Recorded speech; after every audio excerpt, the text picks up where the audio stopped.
Gejala kanker yang sering terlihat remeh dan minimnya pengetahuan terkait kanker menjadi salah satu penyebab banyaknya kaum wanita tidak melakukan deteksi dini untuk kanker payudara.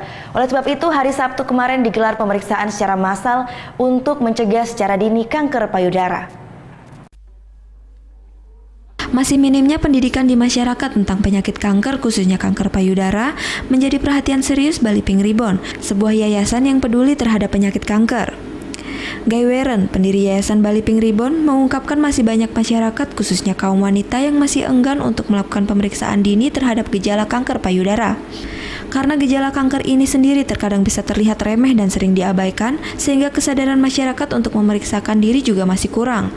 Berdasarkan hasil surveinya, setiap tahunnya hanya sekitar 200 orang yang datang ke rumah sakit untuk melakukan pemeriksaan berkala sebagai deteksi dini terhadap kanker payudara.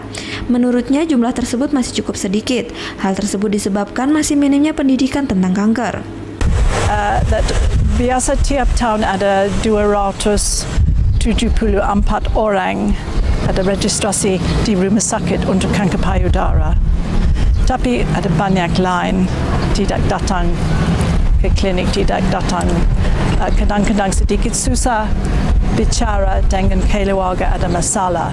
Santika Rimata, salah satu peserta pemeriksaan gratis kanker payudara yang baru pertama kalinya mengungkapkan memang pengetahuan dirinya terkait kanker payudara masih minim.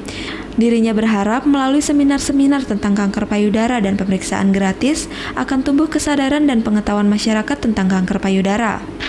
Harapannya sih supaya kita para wanita di Indonesia khususnya lebih peduli lagi terhadap kesehatan.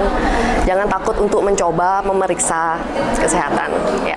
Untuk saat ini, kanker yang paling banyak dialami oleh wanita adalah kanker payudara dan kanker serviks, sehingga sangat penting bagi masyarakat untuk melakukan pemeriksaan berkala minimal setahun sekali untuk mendeteksi dini kanker. Dan diharapkan dengan adanya kegiatan pemeriksaan massal seperti ini bisa membuat masyarakat menjadi lebih paham tentang bahaya penyakit kanker, terutama kanker payudara tersebut. Surya Sanjaya melaporkan untuk NET.